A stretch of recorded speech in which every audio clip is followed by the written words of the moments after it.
Peace, peace, peace. So the next hit we was on was he was trying to figure out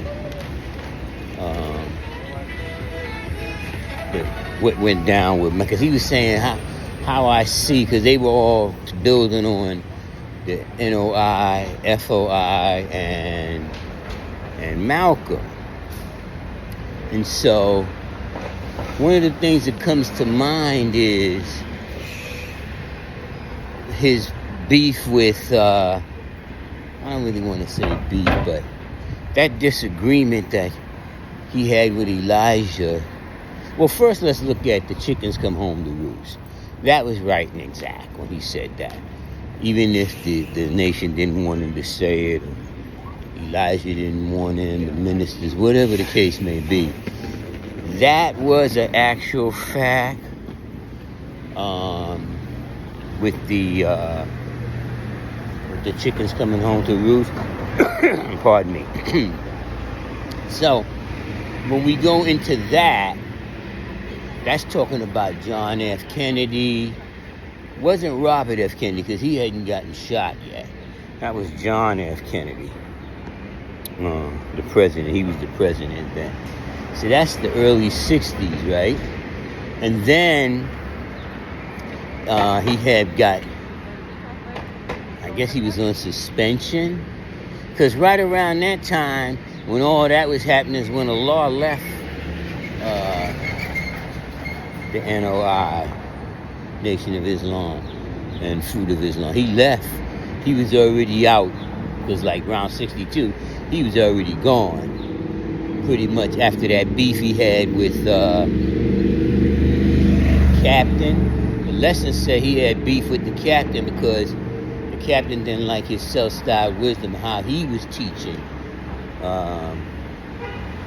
who and what a law is based on the first degree and the 1 to 10, right? Who's the original man. So there was some kind of a disagreement, I would say, on how he was teaching. Not what he was teaching, but how he was teaching it. So anyway, long story short, Malcolm ends up leaving the NOI. Now, if you look into the history of it, you'll say, I think that Warren Dean was putting things in Malcolm's head, and he was also, it was like he was the middleman, like he was orchestrating something with Malcolm and Elijah, to where Elijah and Malcolm had beef based on them wisdom, myself, divine, cipher, master. Now, I'm not saying that Elijah was right in all what he did as far as them wisdom bodies, but in Islam, right, it's not a monogamous creed or culture. It's not set up for monogamy. If anything, it's set up for polygamy, right? The surah, I think it's the 4th surah, speaks on 4 women per man.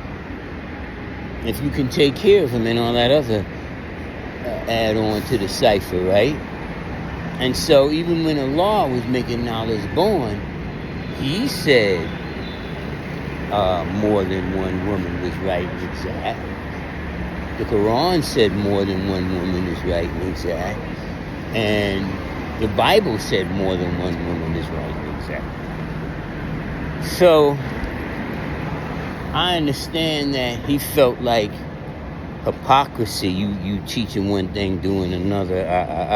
But I really don't believe that the original people in the wilderness of North America in that day and time, hell, maybe not even this day and time, was really ready to deal with polygamy. I don't think they was ready then, because it was getting ready to be on with Jim Crow and all that other stuff that was going on, lynching. Because you're talking, this is the 60s, this is before Martin Luther King did the civil rights movement, and there's no more Jim Crow, right? Jim Crow is pretty much over around 65, technically. By the time everybody is adhering to those laws, it's 1972. There's people still alive that was born between 65 and 72. That's not that far long ago. So all of that was taking place.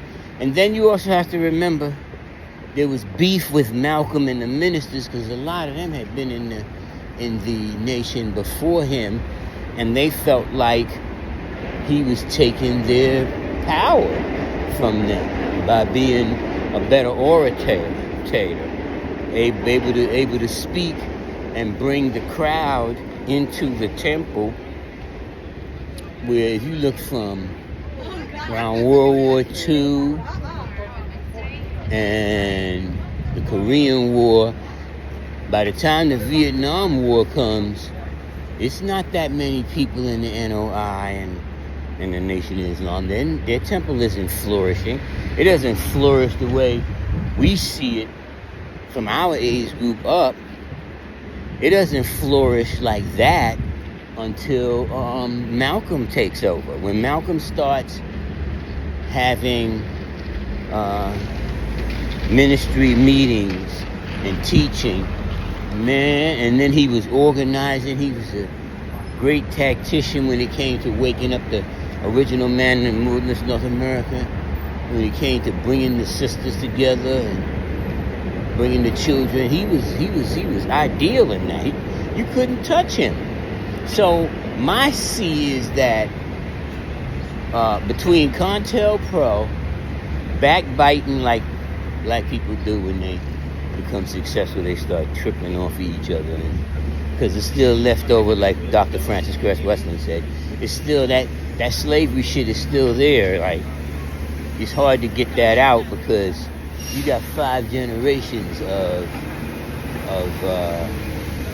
the prisoner of war camps, right?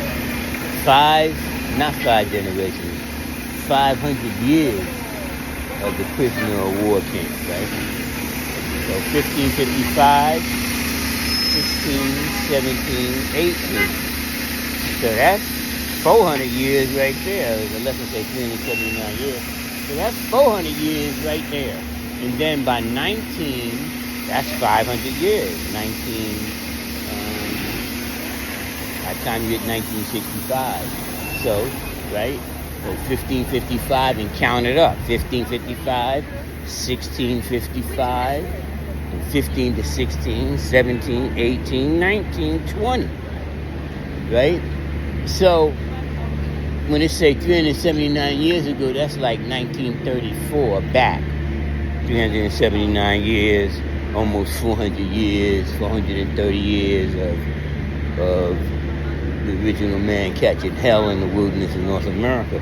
And even after all of that, right, because what happens is,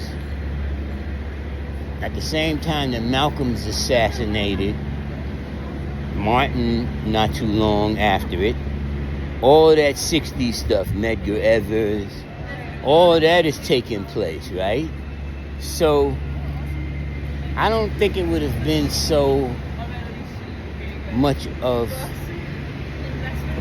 a split like it was had CONTELPRO not been a part of what was going on as far as the original people in the wilderness of North America and